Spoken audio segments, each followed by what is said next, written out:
East Fork 8 Man here. Tales from the Road, Old Boy Rugby Volume 25. Headed east again. Headed to Spokane. It's a rugby weekend. Clark County Chiefs playing Spokane Razorbacks, I believe is their name. And I'm head coach of the side, so we're going up to put some work in. So before I get started here, I know this will be old news by the time this comes out, but just want to pay tribute to Mark Lanigan, true Washington frontman from rock and roll scene in Washington State. Mark's from Ellensburg, Washington. Lead singer of the Screaming Trees. Queens of the Stone Age, lots of side projects, played with everyone, Mad Season, and truly my favorite frontman that came out of that sound from that place up north. Some dudes did something, right? So anyway, I just wanted to start off. Rest easy, Mark, and I'll always be listening to your music, man. So I'm going to talk about my first ever rugby tour. So I'll be playing rugby for 30 years this year, and it's the greatest. But my first tour was very, very interesting. 1995 to the Golden Gate tournament at San Francisco in Golden Gate Park. Truly amazing. I mean, one of the historically massive tournaments on the West Coast. Of course, it doesn't exist anymore, like a lot of tournaments. It's fall to the wayside, but it was a big one. So I was playing for my first rugby club, the first go-round of Clark County Celtics, we were called. I'm a founding member of that club. And myself and Tim McD got invited to go on this tour. He knew some guys from the Valley Rugby Club, so sure, let's go. So this is where it gets interesting. So this group was about 15 guys from the Valley Rugby Club, about 10 kids, and these are young guys from the Evergreen State College in Olympia. Yes, what a mix-up. So the smart kids at Evergreen State College were allowed to take school vans, and they come down from up north with all these men from the Valley Rugby Club, a handful of these little hippie kids from Evergreen State College, and they pick up myself, Tim McDonald, and Warren Parham. Warren is a Portland Rugby Club legend. He's 70 years old at the time. You know, he was an aging rugger like me. I mean, he was probably in his early 50s, I'll bet, but he wanted to get on the road and play rugby. So anyway, they meet us at a fine establishment in Portland called the Dancing Bear. That's where they picked us up, and that's where this trip started. Of course, we had to talk about logistics in the Dancing Bear a little bit before we got back on the highway. Into the night we go. We drive all night down I-5, and about dawn we hit the Oakland Bay Bridge, and the same guys have been driving all night, and I'm not a big bridge guy, and Oakland Bay Bridge is a big one, and the driver just you're just driving into, it looks like you're just going to drive right down into San Francisco. Well, you do, but you're up on that bridge, you just see San Francisco, and I'm a dude from Yackle, and it was crazy. It was exciting. So we were actually staying at a really nice hotel at the time. It was called the Commodore in downtown San Francisco. Just crazy time. I mean, the town was just so live, and McD and myself and Warren, we all just kind of palled together. At the Commodore, they had a bar down underneath, a really nice bar. People are coming there for happy hour and stuff. So straight away we all check into our rooms, get some clothes on, and head down to the bar. And Warren, little short guy, I gotta say, if you can picture Gimli from Lord of the Rings, you're on the right track. And he's wearing a rugby slick like this, and it just says Clark K Rugby on the back. And we're going into the bar, and there's a doorman. Whoa there, fella! And they weren't gonna let him in. Like, he looked like just a little grungy old dude. And he's like, "Hey, I'm with these guys." And we're all dressed, dressed decent, and collar on and stuff. And yeah, he's with us.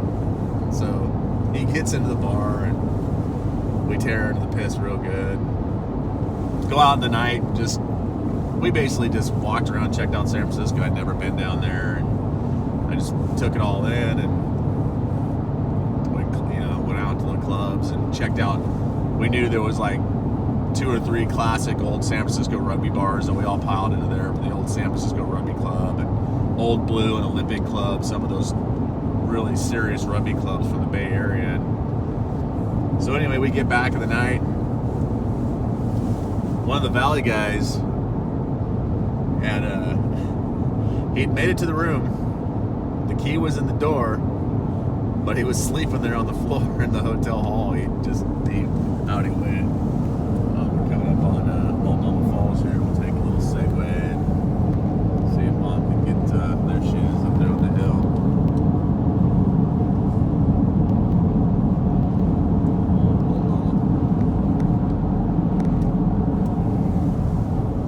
So anyway, back to the story. So I'm with a bunch of the Valley guys, and they see this guy, and they just, lots of insults, just lots of laughing, and they proceed to work him over pretty good, physically, verbally. There could have been some liquid involved. He just kind of laid on the ground.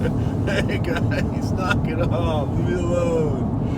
Takes his beating.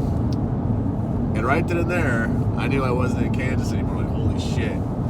Man, I don't want to be on the end of one of those. That's bad business. That's Friday night, so wake up the next morning, Saturday is rugby day, and back in the vans and out to Golden Gate Park, and you walk through this tunnel. And it was huge park. Golden Gate Park's huge, and we were playing rugby on the polo grounds, and there was, I want to say there was 4 pitches, 2 sides. They're just like a rectangle, just 4 massive rugby pitches out in the middle of this huge field. Beautiful grounds. Hot day. We played our first match against Tempe Old Devils, and right away we knew this was, they were freaking good. And well, Tim McD in the very first match gets his nose obliterated, just broken, beyond broke. Big old gash across the front of it, and it just swelled up so bad. I have pictures of this. It's too much, but. And so McD basically just like, well, my tournament's basically over, and so he gets in the piss, but he has this white bandage on the whole time, and his eyes are turning black. It's just comical, but played good rugby. It was just an eye-opener. Played against Old Blue New York. I got to play against Kevin Swords. Kevin Swords is he's a captain from the Eagles back in the day, in the 80s. And I was just in shock, because back then, you just had, like, Rugby News was a magazine. Back then, you subscribed to a magazine. There was nothing online, so you knew about these guys, the Dan Lyles and Kevin Swords and Dave Hodges, guys that were coming up. And especially back then, I never made the Eagles or anything like that, but I was always in a select side position, and so you knew back then in rugby who the best guys in the country were in your position. And Kevin Swords, although he was probably in his late 30s, just to play against him was just something else. It was just like, fuck, this is amazing. So we got to play Old Blue New York. I think we just played one day, and so then we're gonna go out the Saturday night. But so we stop at a Safeway, and Tim McD is still in his cleats, metal Adidas flanker studs, 18 millimeters, a rugby jersey, and his shorts. And he finds these like 22 or 32 ounce beers. They're like 99 cents each. Danny, come help me with these beers. Look at these, deal. Let's get a bunch of them. He probably had 6 or 8 of them, you know, clogging through the store with his fucking boots on, and sure enough, he freaking slips on his ass and falls. Boosh! Freaking beer everywhere. It was just too comical when he just kind of gets up, looks around, classic McD's like, hey, clean up on aisle 6. And went back and grabbed some more. Just didn't say shit. It was so awesome. It was such a great time. So that was my first trip to California for rugby, and I met some lifelong friends, particularly a guy named Denny from Valley. He's a referee now, pretty high quality ref. He's been reffing in the MLR.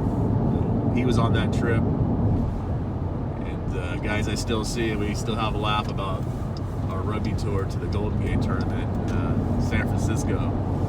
So I always ended with, get on the road, man. You got a chance to play rugby. Don't miss your opportunities to get on the road. You're gonna have a great time and meet great people, and that's the tradition of rugby, is to get out there and see the world, chase that ball around. Cheers, everybody.